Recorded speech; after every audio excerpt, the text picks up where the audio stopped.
Welcome to an all new Deep Cuts Live. I'm your host, Antoine Reed, and with us today we have Miss Teresa Wessling. She's from Georgetown Tobacco. It's a retailer in Washington, D.C., and I've known her for a while now, so I'm very excited to have you on. This is your first time, which is, I tell people all the time, it's always fun to say, we've been going on since the pandemic, basically, so it's fun to be able to say we have someone on for the first time in that span of time. So thank you for coming on. Thank you for having been a fan, Antoine. So I am very excited to be here. Yeah, so I was telling people, like I said, you're in DC, which is not a place where you kind of think of a lot of cigar. If you're outside of the industry, I don't think you think of it as where a lot of the cigar stuff happens, but it's kind of like an important place where policy is happening, and you have some big time retailers in the DC area. So I'm looking forward to kind of getting that story from you and having you share that, especially about Georgetown, because I know it's been around for quite a while and has quite a story behind it. 61 years. So we always start off the episode with an icebreaker. So I tried to look up a good icebreaker question for you, and I came up with, if you could only smoke cigars to the soundtrack of one movie for the rest of your life, which one would it be and why? Oh no. Music and naming things and soundtracks and movies. This is not my strong suit, man. I can't even think of a movie. I don't know. Yeah, is it Rock? It's not Rocky. What's the one with the Chariots of Fire? I don't know. Top Gun. I don't know. This is a bad question for me. But yeah, that's my favorite drive fast down a highway song. And I actually did an Instagram reel not long ago. I was smoking a cigar in the car, and that song was on. And I was like, oh my God. And because it is my favorite driving song. And I often smoke cigars while driving. So there we go. Top Gun's a good one. I think it's unfortunate that we don't have like movie soundtracks today that are like iconic like that, and even like TV theme songs. Like I was thinking about it the other night, like TV shows they used to have. I know some people will be like, TV theme songs, what are you talking about? But TV shows used to have like theme songs that will like really define like the show. And now it's just like the TV show, like the title flashes up and it's like 30 seconds and it's like that's it. So I think it's unfortunate because music is always kind of fun. And we can sing every word to every single one of those. Exactly. What was your favorite TV theme song then? Oh God. See, again, I don't remember. I don't remember things like that. I really don't remember them. But if you started to play one, I could sing every word. My favorite was like Facts of Life because I still think about that. But I also like classic like soap opera ones because I could think of myself in like the montage. Like if you think of like the opening of Dallas, it was always like, wow. You would think of it has like all the scenes of Dallas and Fort Worth because that's where the show took place, and then like it was always 3 panels of people. Dynasty always had a really good soundtrack or opening. It was very theatrical. You're too young for these shows. You didn't watch. I know, but I got into them in college. Like I was like, obviously it was not their first playthrough. I'm not that old, so but they were playing, and I remember like coming in my junior sophomore year in college or so, like second year, whatever. And I just remember coming in every day and watching like Dynasty like it was the first time, and then getting into Dallas.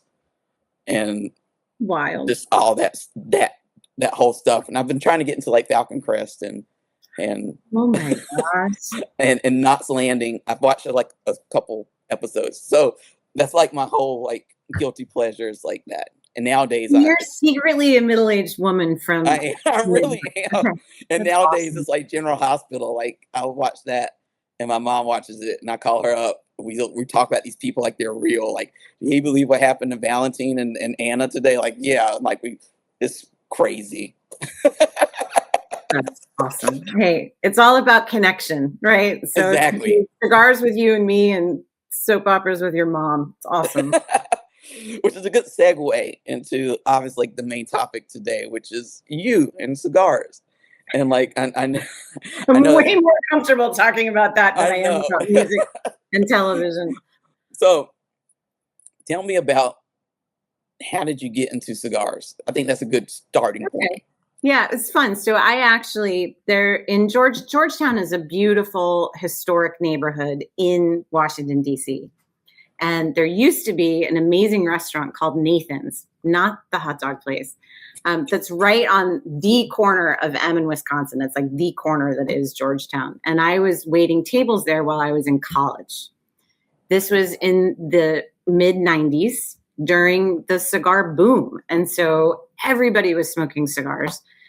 People would come into Nathan's after work in the middle of the day, late at night, smoking cigars, sitting at the bar. And I actually bought my first cigar at Georgetown Tobacco. And the owner, David Berkebile, would come into Nathan's for lunch sometimes.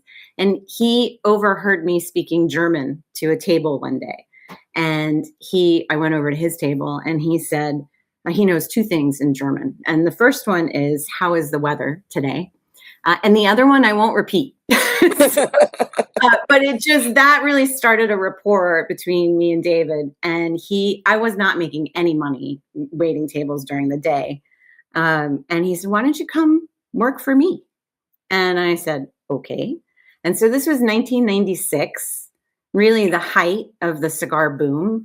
And I absolutely fell in love with this business, with retail, with the cigar industry. And so I thought I was going to go be the Secretary of State. That's why I was studying all that German and international politics. But I watched David, who was just as concerned about making sure that the front sidewalk got swept as he was about running. At that time, we had 2 stores and we were doing international mail order. It was a big business. And that attention to detail and that consideration that he had for every aspect of it really fascinated me. And so I did move, in around 2000, 2001, I fell in love and I moved out to California to marry someone who was actually in the industry. That didn't work out, but it led me into a corporate career that gave me experience that now that I'm back at Georgetown Tobacco, and I came back part-time in 2014, and then full-time about 3 years ago. I'm very grateful for those years because I'm able to take everything that I learned out in the hospitality industry, in the technology industry, and try and bring that back to this very historic, beautiful retail store in Georgetown. Obviously one of our connections is PCA, and we've been talking a lot lately about the merging of hospitality and basically what happens with cigar retail. So could you talk a little bit about what connection there is there? Because I think some people who maybe aren't familiar with the whole cigar world and the retail world, they might hear hospitality and have a completely different thought of like, what is that and what does that have to do with smoking a cigar? So at the end of the day, to me, hospitality and retail, it's all about service. And you need to be able to provide exemplary service. You need to anticipate people's needs. From a retail perspective, we do that in so many ways, whether it's, when you're deciding what cigars and accessories you're going to bring in. Certainly today, there are a lot more cigar lounges in the US and across the world. And you really have to think about the level of service that you're going to provide. And so to me, those two things are intertwined. They're very different. I would say, retail, you open your doors at 1 hour and you close them at another hour. Hospitality tends to be much longer hours and people stay and dwell versus in a retail store where, we're helping people during their time, whatever it is that they're seeking while they're in the store. But then they go, and then hopefully they come back. So what would you say is like the biggest, I think we're just going to jump right into it and then we'll get into some lighter stuff. But what's like one of the biggest issues that you kind of face as a retailer today? I mean, the biggest issues are always going to be the regulation and the threat of taxation. We're very fortunate, and I knock on all kinds of wood in DC, we do not have a tax on premium cigars. There are other states like New York where that's 75%, California. And so I really feel for retailers in those states because it's tough. It's a tough business as it is. And then when you add on that government aspect of things, whether that's federal, state, or local, it's like playing whack-a-mole. And that's why, we got to know each other, Antoine, why I wanted to be a part of the Premium Cigar Association is that being in DC, I'm able to help represent retailers from around the country because I'm physically here. It's just easier for me to join the team when they're on the Hill or, meeting with different people. Because I know that no matter how many wins we have, and we've had some amazing wins, there's always going to be something else, whether it's a generational smoking ban or the unflavored tobacco list in California. Like it's whack-a-mole. It's never going to stop. So to me, that's the biggest threat because it's never going to go away. You worked in retail during the cigar boom. Is that correct? Yes. So we hear a lot about the cigar boom. And obviously, I think COVID kind of replaced a little bit of like modern cigar people's thoughts about booms and stuff like that because it was a boom related to the COVID, and now we're kind of settling from that, I guess, a little bit. At least some people are. So, what was it like during that '90s cigar boom? You can't even compared to what people know about now when they hear about like the COVID boom. Like, what was the '90s boom like? Insane. There's nothing like it. And I certainly hope that there will be something like it in the future. We literally had to have a security guard at the door. Like, I don't know if you've heard about like Georgetown Cupcake. They have a TV show and there's always a line around the block for these cupcakes. That was Georgetown Tobacco in the mid 90s. Wow. Like we had to like kind of block people and let only so many people in at a time. I would, on a Saturday afternoon, for example, we sell LA Blue humidors, which are stunning. And they're also, they're not inexpensive. And I would be showing one customer in LA Blue and there would be people standing behind them. And they'd say, if he's not going to take that, I will. The cigars, it was really hard to get cigars. That's where I know we were very fortunate. I mentioned before, Georgetown Tobacco, we're now 61 years old. And those relationships that we had with manufacturers were so important because pretty much every manufacturer could have sold out of everything they had. Anytime they got something in, it was gone. And so we were very blessed to have great relationships with people so that we could still have great cigars for people to buy. And, it was an exciting time. There were new things coming out all the time, and a lot of them were horrible. I mean, you want to talk about some of the negative aspects of the boom in terms of just every Joe Schmo thinking they were going to go make a cigar and make a buck. And that's not what this business is about. And none of those people are still here today. People who are really committed to this industry and in, again, sort of fostering those relationships and really putting in the time and the effort, both into the cigar that they're producing and into the relationships with retailers like us. They're the ones who are still here.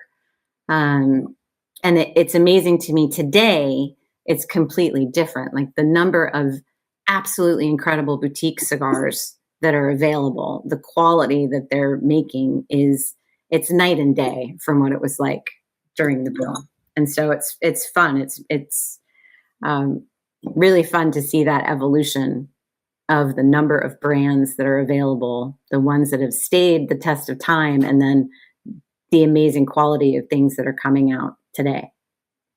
So I was watching an interview the other day and they were talking about the boom era. And so I'm going to borrow one of their questions for you. So is there a cigar brand that was big during the boom that you miss right now that's like not around as much?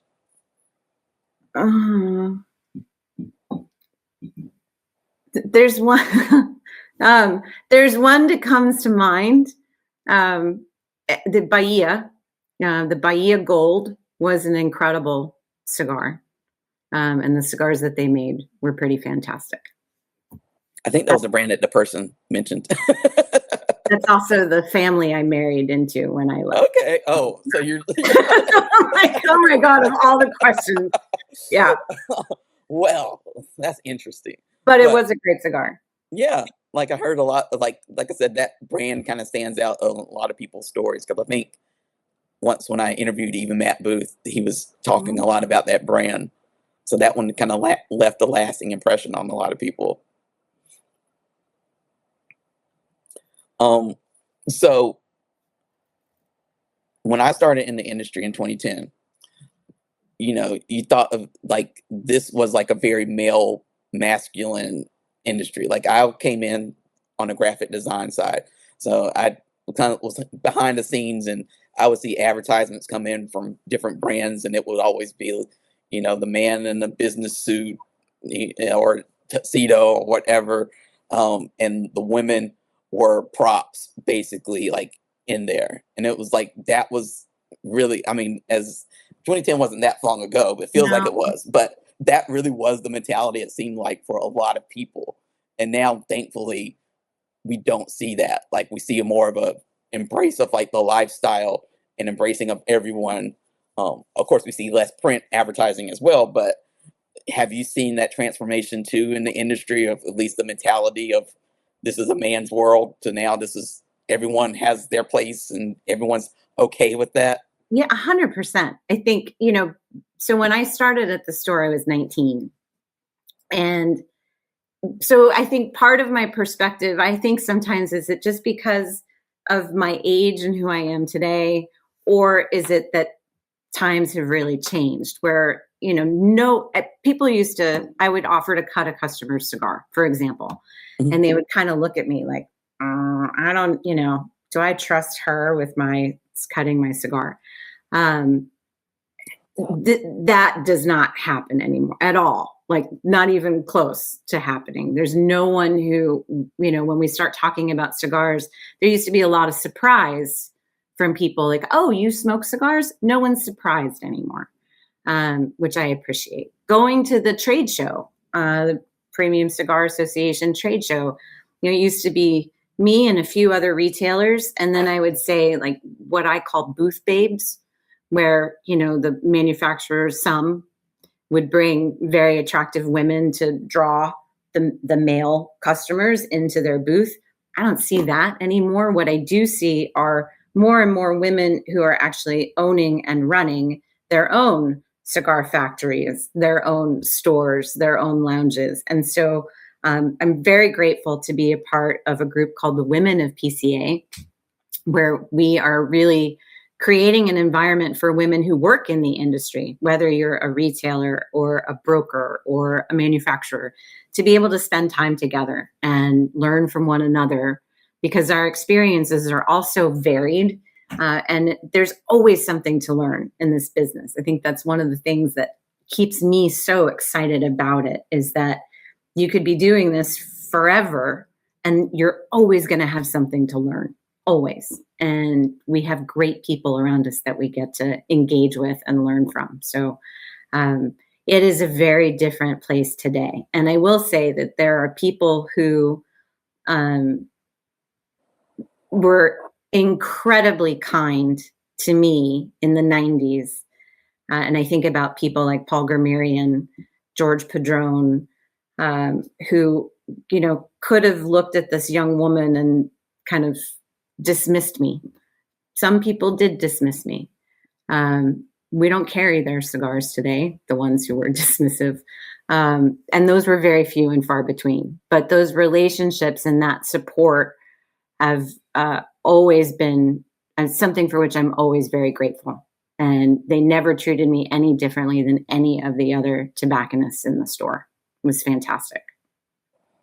Yeah, I'm glad we got to the point where women in the industry isn't such like a shocking thing, because like I said, back in like I said again, for people who don't realize it, like back as far as 2010, people, I mean, it was like you didn't have like those, like what we have now. Like, we have like so many different women who have stepped forward, like you said, own their own brands or have giant, presence, from Karen Berger, Lisette Perez Carrillo, Raquel and Patricia Castada, all these like awesome women. And it's nice that you like, for me, as on the editorial side, like, we no longer have to ask that question. What does it feel like to be like a woman in the industry?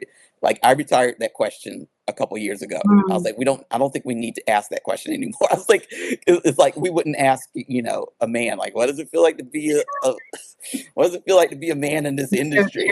Like, we wouldn't ask that question. I don't think we need to. I don't feel compelled anymore to ask that question of like women. Like, as we start getting it more progressive and more evolved, it's more of a question of like positioning women and men and any other groups in the same, playing field, and be like, what's your take on the industry? Like, how did you, manage? So I'm glad we've gotten to that, at least from my perspective. I know we have work to do. I think we have more work to do on the consumer side. I mean, there are certainly more and more women smoking cigars today than there ever have been. Mm-hmm.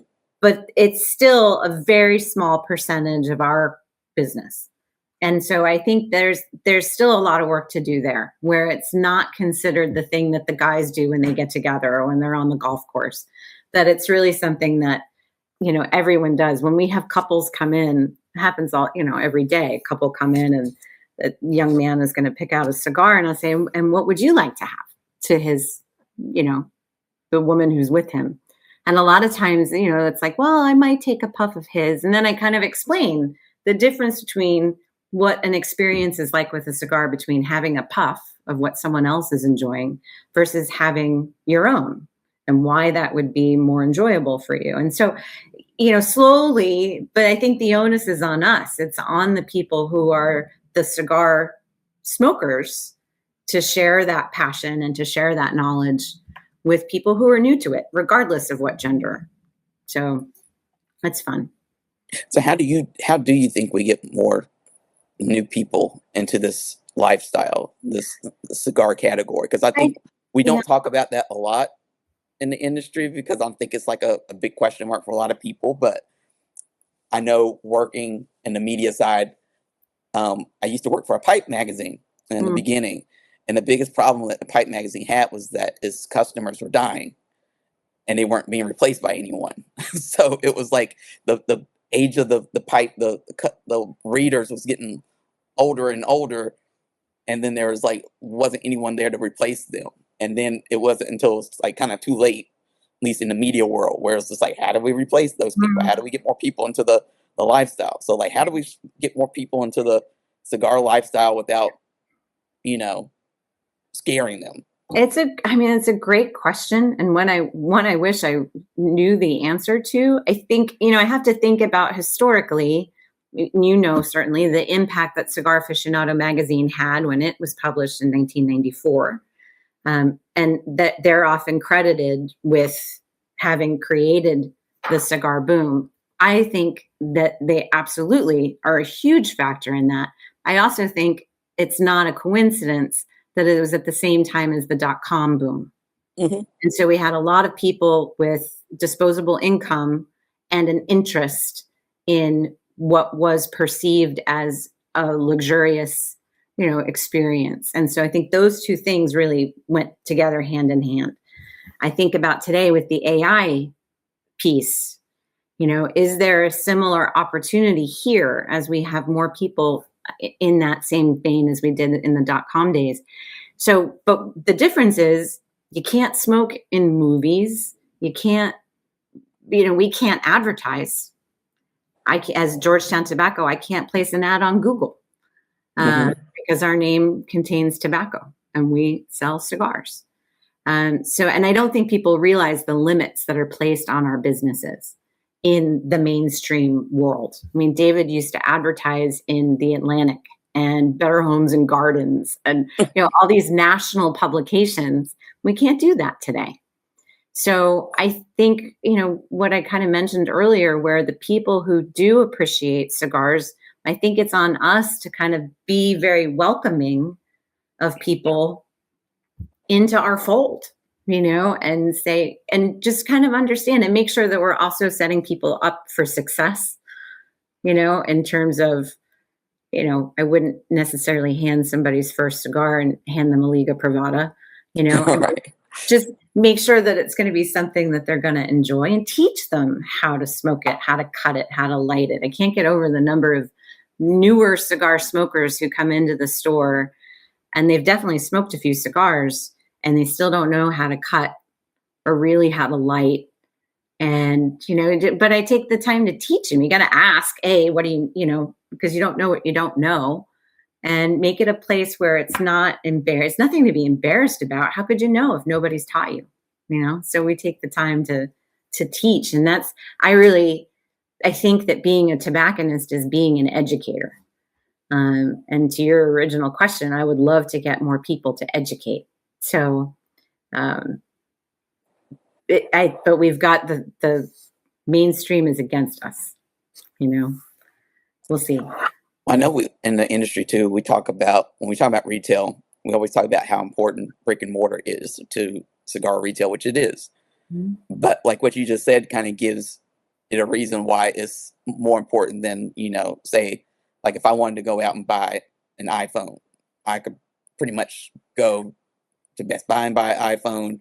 I can go to Target to buy an iPhone. I can go to the mall. I can go to the Apple store. I can go online. And even if I don't have someone in the store who knows how to help me, there's someone else who is educated enough about it who could say like, oh, you should get this phone because it has, this feature and it'll do this. But like with cigars, you don't really have that. But you have some people who really like, I guess like people you can follow online who give you like their take on cigars, because sometimes they have like 2 or 3 different ways to do something in the cigar world, and you don't really know that but you're like, there are some like ways where I know like sometimes when PCA has like an event in DC, you see the gamut of people who are really educated and know what they're doing, and then you're like, sir, ma'am, stop. This is how you do it. You'll have a much better experience. And they're like, oh yeah. They're like, so I think that's where like, brick and mortar retail really comes in handy, but that's not, education sometimes isn't as an appealing thing. They just want, they get into that rut of, we got to make a quota, or we got to sell the stuff or, and education is important, but it doesn't, it's not as important to them, but it should be. So it's funny. It's interesting that you use the word quota, because I only know how we do business, but I don't know many tobacconists whose teams have quotas. I hope. I mean, it's just that's an odd thing to me. It's about the customer, and it's that person who's in front of you, and what is their experience, and how can we make sure that you're going to have an amazing one with whatever it is that you're leaving the store with today. I try, it's funny. So I put some videos on YouTube, how to select a cigar, how to cut a cigar, how to light a cigar. And that's been sort of since I came back to Georgetown Tobacco, how I try to think about the business, because not everybody, and it's nothing against the tobacconists in their towns. I think genuinely, if we're in this business, it's because we love it and we want our customers to love it. But there are a lot of people who live in places where there is no great tobacconist to come in and talk to. And so how do we create that experience of being at Georgetown Tobacco to someone, whether they're in, Iowa or, and it doesn't matter where. And so those videos, they've been popular. I'm shocked at the number of people that watch them and people who have come in the store. I had a guy, this is probably my favorite story as a result of that, if it's okay to share. Yes. A gentleman came in the store and he was looking at hats. We have hats when you first walk into the store. And I went over and I said, is there something here you'd like to try? And he stopped and he looked at me and he said, it's you. it's really you. And I'm like, yes, it's me. And he said, from the YouTube. And I'm like, yes. And he said, I come from Bahrain and I come from my country to here. And I come here to this store to see you and this Georgetown Tobacco. And I'm like, okay, you're not here to come to Georgetown Tobacco. And it turned out he was here for business reasons. Mm-hmm. He really did go to his hotel, drop off his bags, and Georgetown Tobacco became. So then we were talking about different cigars and different accessories. And he stopped me and he said, I have to stop you. I have to say, it's like, because it is my culture and it is my way. And I'm in my mind, I'm going, oh boy, here it comes. Like, what is he going to say? And he said, your passion is real. And I was like, yeah, it never occurred to me that anyone would think what they see online is an act. Like, it just wouldn't occur to me. Like, I genuinely love what I do. And I love talking about it. And I love educating customers. And, you know, that was just an amazing experience. And the YouTube piece, which I really wish I could commit more time to, because that global reach is fascinating. It's fascinating. I mean, I had somebody comment in one of the first videos I did about I said something like, we don't have Cuban cigars. And he was like, I live in England. And I'm like, oh, okay. YouTube has a global reach. That was not front of mind for me when I recorded that. And so it's, I think that is certainly a way we have to reach new people. I don't know how people find that content, but I'm grateful when they do. And hopefully they find it helpful. The guy in Bahrain certainly did. It was fun. It was really fun. Well, something that you do well that I think others could really learn from is embracing technology.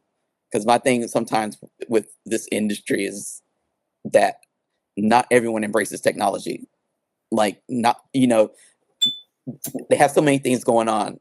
I'll just say that. They have so many things going on that they don't have time to learn, you know, the ins and out of YouTube. Like, it's not a straightforward process. You know, it's not Instagram where you can just take a, you know, video and just pop it up. And, you know, it's like the more you invest your time and efforts into it, the better the video might turn out and stuff like that. But you embrace technology in a way where it makes sense. Like, you're not making videos about, you know, this cigar is a 93, you know, this has notes of this. I mean, you might mention like the tasting notes, but I don't even really notice you never really doing you'll that. Never you will never but hear you me talk about like I said, like you're welcoming people into the cigar culture without making them feel like if they can't taste, you know, nutmeg in a cigar, then because I just think it's, you know, the ratings and I know people have,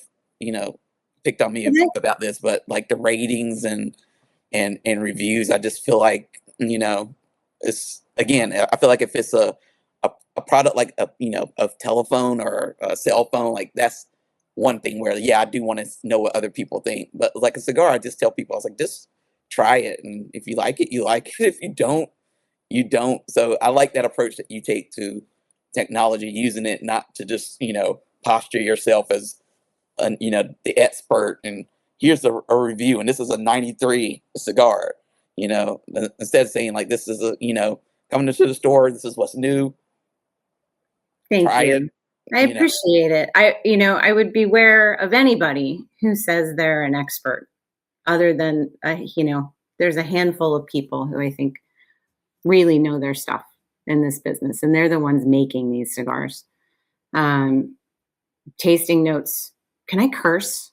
Yes. I'm trying so hard not to, but honestly, like ratings and tasting notes, it's all bullshit. It's all bullshit. And so when you were like, I'm like, you'll never hear me say tasting notes. We'll talk about cigars in terms of being mild, medium, full bodied, maybe talking about spice. But, you know, I'll never forget, there's a pretty famous blog. And I was reading a review of a cigar and it talked about tasting notes of pork ramen broth. And I have literally never read that blog since. Because, I mean, come on, listen, this is, and, you know, and I love listening to Michael Herklots talk about it, right? Like, this is a rolled up tube of brown leaves. And I can appreciate that manufacturers want to differentiate their tube of brown rolled up leaves with someone else's tube of brown rolled up leaves. But you know what? Nutmeg isn't in here. Leather isn't in here. This is tobacco. Let's talk about the quality of the tobacco. Let's talk about the process that was used to make it, the process that was used to age it, who blended it. And those are the things that I think matter. And then you have to smoke them and experience them to know whether it's something that you would recommend, and based on someone's palate and their experience and what they're in the mood for and what they're doing that day. And, it makes me crazy because that other stuff is all. Yeah. Oh yeah. Like I've complained about it nonstop on this platform. I'm sure it's an unpopular opinion. But I'm sure it is too, but I just in terms of from my point of view, media people, it's the easiest thing to do. It's the easiest thing to jump into. Get a cigar and you're just sitting around anyway smoking it, and you say the tasting notes and you come off as an expert and stuff like that. But I think it's harder to take the time to be okay, now why did you make the cigar? Because sometimes that's what makes me buy a cigar, is the story behind it. Like you just mentioned Michael Herklots. When you hear him talk about any cigar that he's helped blend, you're like, I got to try it. Yes. And you're rarely let down. They're all kind of have that quality because you can feel the passion. Those people that, those cigars that are just I've never bought a cigar just because somebody said it's a whatever rating, or, this many stars, or whatever their system of qualifying that cigar. So I always think the story is what matters. And as I'm talking to other media people, and I tell them, if you want to come into the cigar world, come into it. But, bring your own, if you want to educate people. If you want to tell the story, tell the story. But, it may not be popular, but I think it goes a much longer way of helping the industry sometimes than just popping out. This has nutmeg, or, remnant of Fruity Pebbles, or Barnyard. I mean, come on. Yeah. Barnyard Notes. That was one from back in the day that I was always how did they get that? How did they know what Barnyard tastes like? Funny. Good point. So, I mean, we've talked about so many things today. One hot topic that I like to touch on with retailers is this whole idea of, in this industry sometimes too, the having a website versus not having a website. And I think you've talked about this a couple of times. I've been in your presence when you talked about it's important to have a website. And I think one time you were engulfed in a big website project of something dealing with pipes or something like that you had to go. And it caused you to remove yourself from society for a couple of days to get this project done or whatever, to get it onto the website. And I've been in projects like that too. But what's your feeling about retailers here in it's 2025, almost 2026? Do they need to invest in a website? Does their website need to sell stuff? What is a website? Because do they even need to have a website? Because there's some cigar companies now that don't even update their website. So, I mean, there's nobody, because everybody's using AI or these voice communication devices like Alexa and everything else to, get their answers and their questions. So it's where do you stand on whole website debate when it comes to retail? I mean, so I think I should clarify, and you did. There are two different things there. One is a website, this is my store, this is who we are. And then there's online retail, which is a completely different animal. I don't know how you could have a business today and not have a website, because the first thing anybody does when they come to town is, cigars near me, and they're going to find your website. And that's how people decide whether or not they're going to come to your store. The online retail piece is, and I work for a company that's been, David had one of the first mail order catalogs in the industry. So we've been doing mail order I think since 1969, might even be earlier than that. So no longer are you sending catalogs in the mail, right? We used to send catalogs in the mail, and then this little thing called the internet came around, and so you create a website. And so it's to me, and I mentioned, we talked about earlier, like there are people who would love to come to Georgetown Tobacco who will never make it to Georgetown Tobacco for whatever reason. They don't want to come to Washington, D.C., or, travel's difficult. Or they just don't like to travel, and they need things more often than the one trip they might make, in a year, every few years. And so to be able to provide people with an exceptional product, and selection and service all through the internet. Some of my favorite customers are people I've never met, which is incredible. And that's, again, I think a testament to this business and the type of people who enjoy cigars and pipes. We just appreciate each other. And so that's been my opportunity. When I came back, we redid our website, and because we had one of the first websites in the business, but then it stayed the same for 20 years. So we redid it. So you're talking about, like, when we put new pipe inventory, I take all the pictures, I write all the product descriptions, and it's a lot. But I think it's worth it, because I think, and it's funny, like pipes are a great example, because I used to think about the guy in, some small town in Iowa who would never come into Georgetown Tobacco, because pipe smokers in particular, you want to touch and feel the pipe. And he's not going to be able to. So I want to make sure I'm taking great pictures so they can see it. And then I had a customer in Los Angeles, right? One of the biggest cities in the world. And he can't find great pipes in LA. So it's not just the small town people, it's also people in great metropolitan regions as well. And so to me, it's worth it to take the time to do that, right? I write these long descriptions. I don't know if anybody reads them, but they're there, because if they don't want to pick up a phone and call and have a conversation or shoot off an email, and you're sitting at home alone late at night and you just like reading and learning, like that information is there on the site. So we take it really seriously, and I know that customers appreciate it. And that's where I put my time. I would like to put some more time into YouTube videos, because I think they're really helpful, but that's a different animal. Well, I think with what helps is you do have an online presence that you've just talked about. Mm-hmm. And like, I don't think people realize, if some people are lucky where they have several cigar stores in their city that they could easily go to. Mm-hmm. And then I don't think people realize, though, that a lot of places it's harder. And there aren't that many cigar places. Like, I live in North Carolina, 20 minutes from the capital. We just got maybe our first new cigar store in the south part of the city in like decades.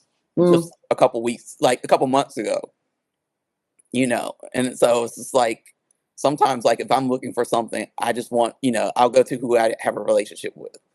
I'm not gonna, and I'm sure other people like that too. Like, I don't like driving, so me hopping in a car, driving 53 minutes to go to like the next best place is a great idea, but it's not gonna happen, But there are people that I've watched online that I see are really passionate, and I guess I would say that I, trust as a customer, that I'm like, yeah, I'll buy from that place, even if they're like you said, places that I would never probably, ever physically be in, but just because like they've done the time to educate people online, they've done the time to make you trust and believe it all, know that they're legit and they know what they're talking about, and like they're bringing in good product, and they explain it why they do videos where, again, it's not ratings, it's them talking about the product and what makes it great. So I think more retailers, it takes a lot of time, should think about, putting a little bit more time into that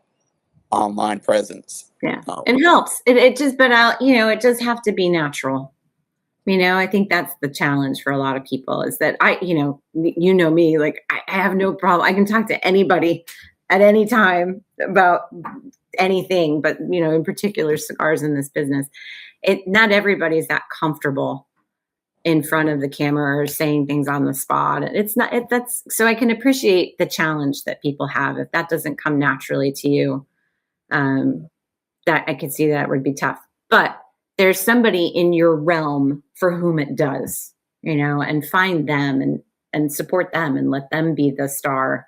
I'm not doing this to be a star. I'm doing it because I'm capable and I enjoy it.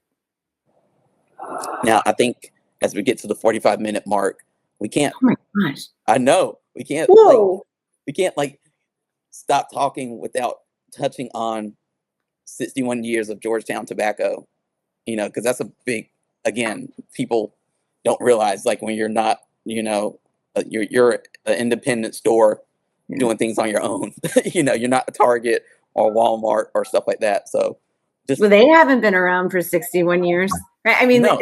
Yeah. So just tell people a little bit about Georgetown Tobacco.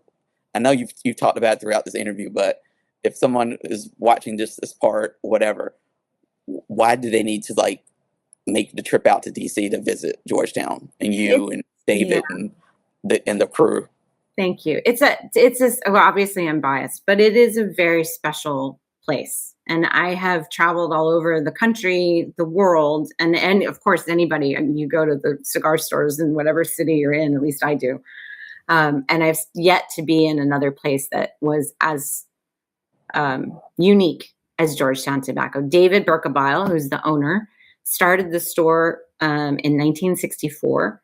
He wanted to have his own business by the time he was 25. And he smoked a pipe while he was in the Navy and thought about it one night and woke up the next day and said, I'm going to do this. And 3 months later, he was open. And you guys were kind enough to write about him in the PCA magazine. And there's a great article that Cigar Aficionado did on him earlier this year. And the store, we have a really beautiful aesthetic to me. He has an old apothecary shop that was in Pennsylvania from the 1800s. And he took this old apothecary apart piece by piece.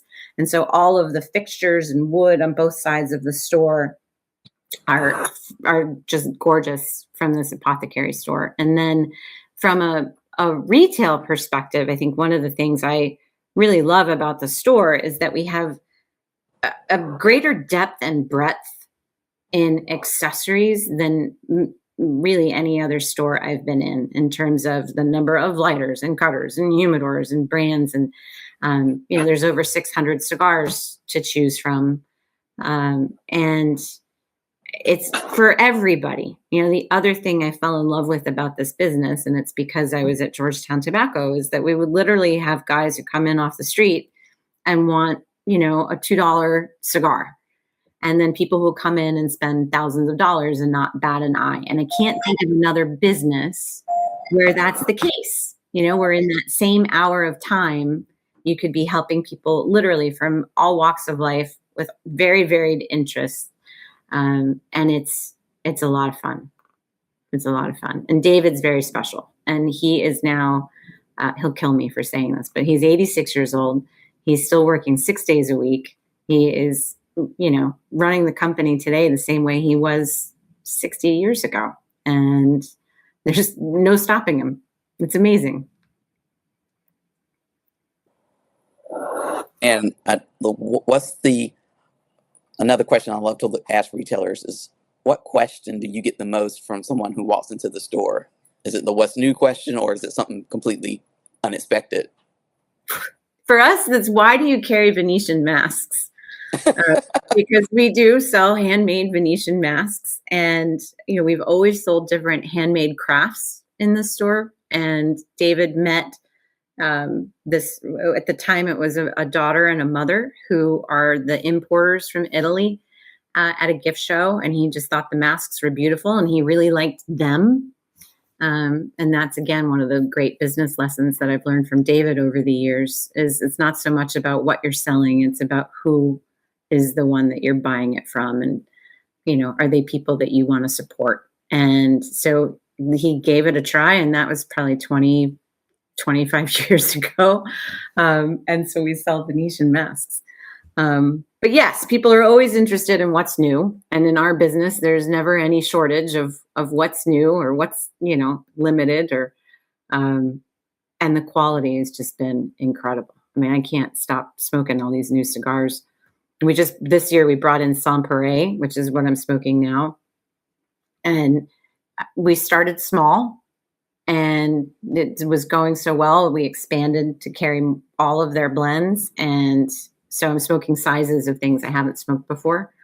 It's incredible. So I think on the flip side, which is a good question to kind of wrap this interview up with, is manufacturers always want to know, what are retailers looking for now in terms of like, what are you like, what's your criteria? Like, what are you looking at when you're at a trade show or just when a rep, hopefully they still visit stores. I don't know if they do or not, but when someone kind of visits or reaches out and says, hey, like, I got this brand, you're not, carrying us yet, but try it. Like, what are you looking for? Like, how are you kind of going through this mental checklist or items to say, like, this is something we'll carry, or this is something like, we might not carry? Like, what's going through your mind? At the end of the day, it comes down to character. And that is in many forms. We're talking about the character of the cigar. It's got to be different from anything else that we have in the store. Otherwise, why would you bring a repeat of something else that you already sell? It's got to be the people behind it. If you could have the greatest cigar on the planet, and if you're a jerk, it's never going to be on the shelves of Georgetown Tobacco, period. Unfortunately, the reverse is also true. You could be the nicest person on the planet, but if your cigar's not great, we might try it still because you're the nicest person on the planet. But ultimately, we can suggest customers try, and people generally will always take our suggestion to try something once. The question is, are they going to come back and buy it again? And therein lies the rub, right? We can create that opportunity for that first time, but will they come back? And will they try it again? Will they want to try other things from that same brand? And so I learned from David long ago, that trade show is, as you know, and you do this because you record all that content for the show. He would start at one corner of that trade show floor and go booth by booth by booth by booth. And, meanwhile, it's like squirrel, like there's just things everywhere. But he wants to have that conversation with the people behind the product and understand who they are. And, is this a fit for us? And so that's what I've learned from him. And so I try to take that same approach. I try every year to go booth by booth by booth.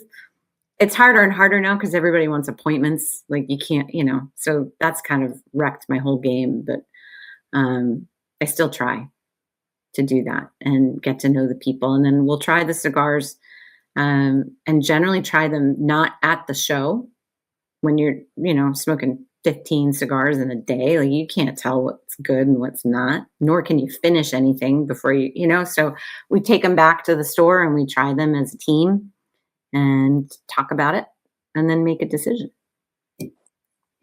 It's probably my favorite part of my job. So I have a bonus question for you. So we usually have like viewers submit questions beforehand, but since you're a retailer and I know you, I figured a good question to ask you was, we're filming this and it's around the holiday time, end of the year, people are going to be in gatherings. Cigars might be part of that, the festive occasion. Someone who's not like an aficionado or not a big cigar smoker, what's your advice to that person for getting into cigars or starting off in cigars? Like what advice would you give them? I mean, we have this conversation every day. That's probably one of my favorite things about my job is I literally am selling someone a cigar who's never had a cigar before, almost every day. And generally I suggest, and again, there are exceptions to this, but in general, when it's your first cigar, or you're only an occasional cigar smoker, let's do something that's more mild to medium bodied. versus something that's real full bodied. And from a size perspective, it shouldn't be too much of a commitment, So a Corona gives you a nice ring gauge. You'll be able to have a great flavor, but most importantly is it's from a brand that you trust, that I know they're going to have a great experience. So like for me, the Davidoff 2000 is the perfect, I don't smoke, or this is my first cigar, because I know the quality of the construction is going to be flawless. It's not too intimidating of a size. And then we go from there. If they look at it and they're like, I want to feel cooler and have a big, then we go from there.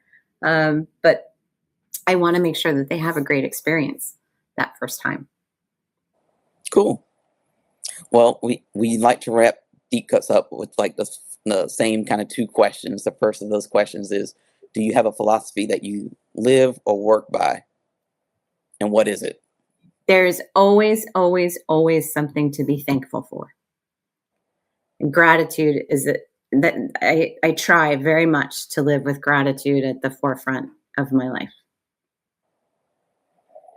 The final question is that I want you to finish this sentence. Teresa Wessling is happy to be here with you, Antoine. That's always a good one. That's always good. Yeah, I mean, it's the gratitude and being present are two things that I'm very fortunate my mom instilled in me.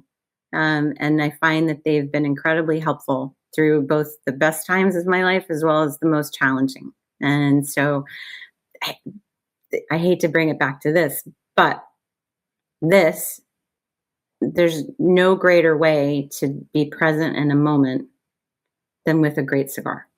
I think that's one of the reasons why I took to it so well, that just the very act of cutting and lighting a cigar makes you stop. Whatever's going on, you stop, you light. Now, maybe you're thinking about 50 things while you're smoking it, but maybe you're not. Maybe it's just that moment. We need those moments. We do. Definitely these days. Right? So, yeah. Well, for those people who are not watching this, who might be just listening, you want to tell people what website, what social media to follow so they can get to know Georgetown Tobacco and you a little bit more? Yeah, so we're Georgetown Tobacco in Washington, D.C. Our website is www.gttobacco.com. You can follow us on Instagram at Georgetown Tobacco. You can follow us on YouTube or subscribe, please, at Georgetown Tobacco. And I'm thinking about expanding LinkedIn, but I'm just thinking about it. So we'll see. But for now, Instagram, YouTube, the website, and please come to the store. Would love to meet you. And please say that Antoine sent you. Well, that's great. Like now, and I definitely vote for you to get to expand LinkedIn. Like there's a whole weird. We'll talk. I was about to say there's a whole weird thing about LinkedIn that people usually overlook that it's really good to use. So I'll say that. But we'll talk. And I'm sure Michelle could tell you a lot about LinkedIn as well. So awesome. Well, I want to thank you for coming on today. Like I said, it's your first time, but it would not be the last time, I'm sure. And had a great time speaking to you, as I always do. And you're going to sit tight because we have something else filmed before we leave. But I want to thank everyone for watching or listening to this episode. And if you've missed any of this episode, you want to see more interviews like this, you can always go to youtube.com/deepcutslive. We're on all the different podcasting networks and platforms. Leave a review. I can tell you if you like it, if you don't like it, something that we do or say, just put it into a review. Reviews are always great, as Teresa will tell you, running a store. So we always look forward to reviews. Just so be sure to review. And like I said, thank you, Teresa, for coming on. Thank you so much. I really had fun. I can't believe it went by so fast. I know. It's always good. That's always a good thing. If we were looking at it like, oh, it's only 10 minutes has passed, that's always a bad thing. But thank you for coming on. And until next time, everyone.